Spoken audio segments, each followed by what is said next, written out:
এই যে ভাই, দোকান কত করবেন বুঝি?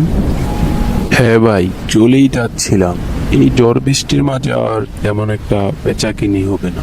তাছাড়াও আমার একটু শ্বশুর বাড়িতে যেতে হবে। আচ্ছা, তা বেশ। তো আমার তো কিছু সদাই কেনার দরকার ছিল। আপনার কি লাগবে বলুন, আমি দিয়ে দিচ্ছি। এই নিন দাদা আপনার সদাই। আচ্ছা ঠিক আছে, আমি আসি এবার। আমি সোহেল, বাজারে এই ছোটখাটো একটা মুদির দোকান চালাই। একটানা 5 দিন ধরে বৃষ্টি হচ্ছে, দোকানে তেমন কোনো খদ্দেরও নেই। তাই ভাবলাম দোকানটা বন্ধ করে শ্বশুর বাড়ি থেকে ঘুরে আসি। মায়ের বড় অসুখ, বউকে নিয়ে আবার কালকেই বাড়িতে ফিরতে হবে। দোকানটাকে বন্ধ করে ভাবলাম একটু বাজার থেকে ঘুরে যাই, দেখি কিছু সদাই পাই কিনা। যাক, যা পেয়েছি একেবারে মন। এক হাতে ইলিশ মাছ আর মিষ্টি, আর এক হাতে ছাতা। এই নিয়ে চললাম শ্বশুর বাড়ির উদ্দেশ্যে।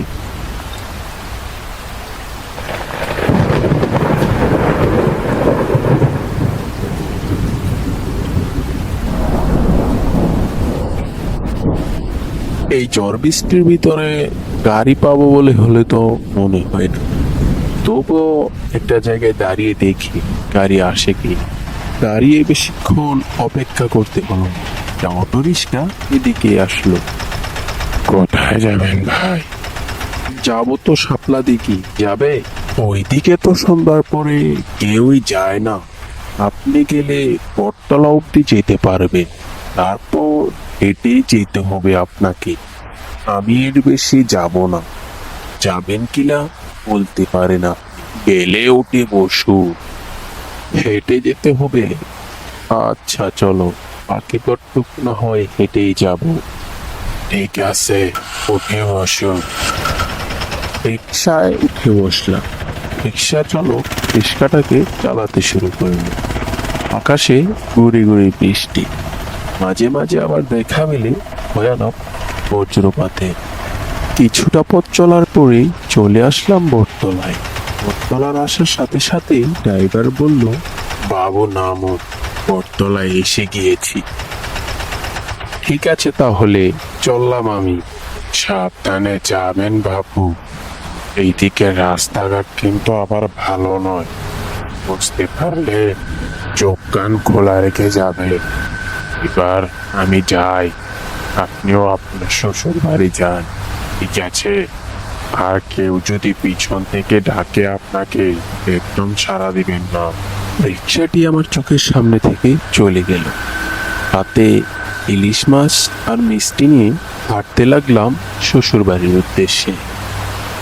গাঢ় অন্ধকার এসে ঝুঁকে পড়েছে গাছপালায় ভরা জঙ্গল আর ঘর বাড়ি ভরা কুচ্ছিতে। এই সময় এখানে বিদ্যুতের দেখা মেলে না বেশ কিছুদিন। তাই এই গ্রামে বাড়িগুলোতে হারিকেনের আলো নেবু নেবু করে। আর রাস্তাঘাটও তেমন একটা পাকা না। গ্রামের রাস্তা একেবারে বৃষ্টি হলে কাদায় ভরে যায়। এই রাস্তায় কিন্তু আরো একটা সমস্যা আছে।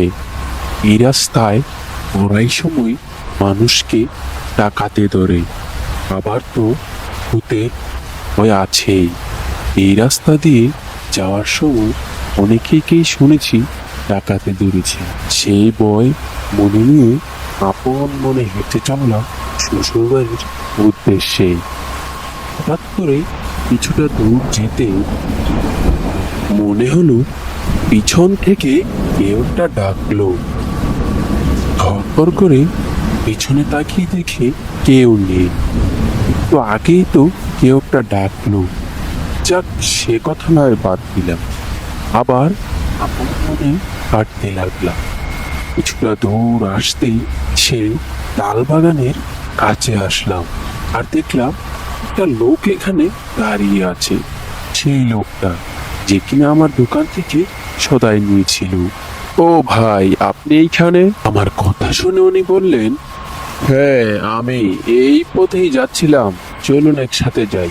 আরে সামনেই আমার শ্বশুর বাড়ি, চলুন একসাথেই যাই। তা আপনি কোথায় যাচ্ছেন? আমার বাড়ি সামনের গ্রামে, চলুন একসাথে যাই। হ্যাঁ হ্যাঁ চলুন যাই।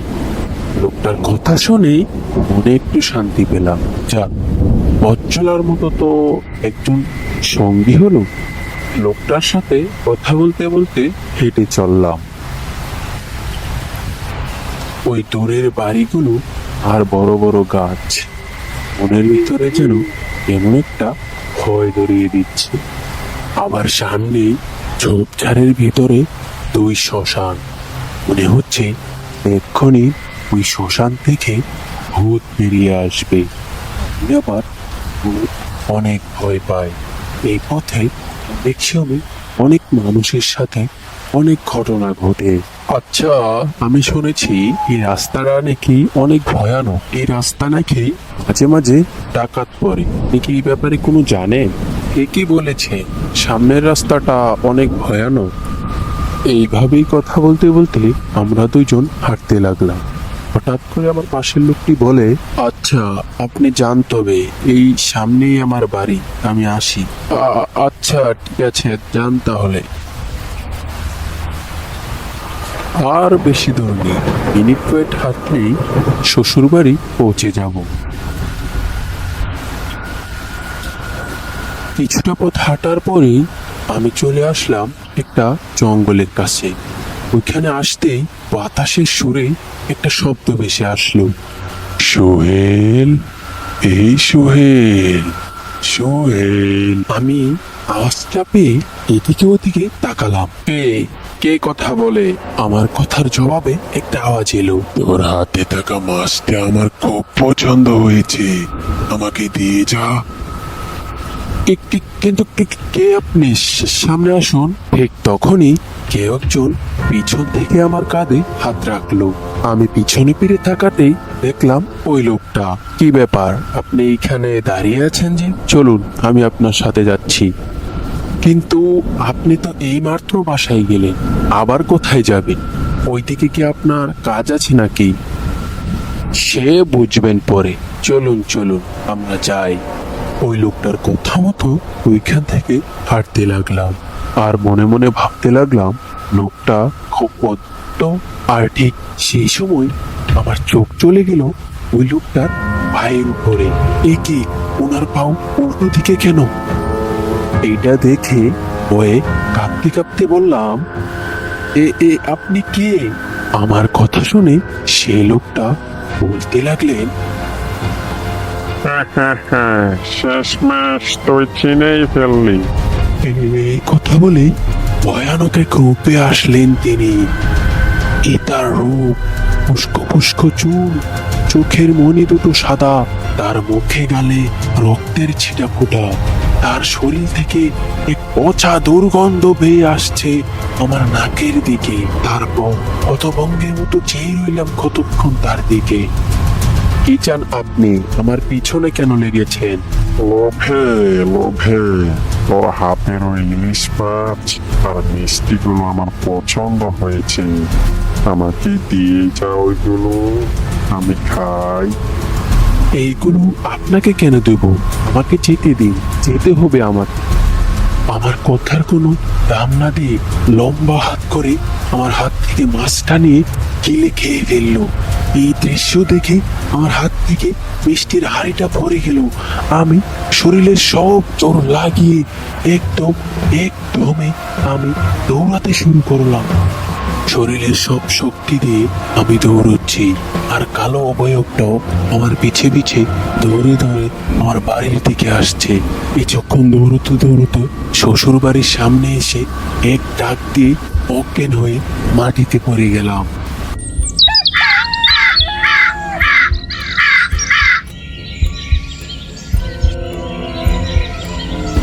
পরদিন সকালে আমার জ্ঞান ফিরতেই দেখলাম আমার শ্বশুর মশাই আমার পাশে বসে আছে।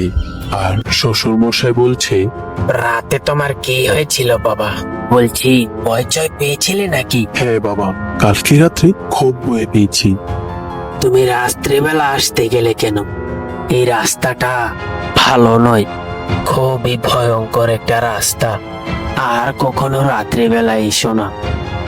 ঠিকই বলেছেন, আমি মনে হয় কোনো পিশাচের পাল্লায় পড়েছি। যাক বাবা, প্রাণে বেঁচে গেছি, এইটাই অনেক।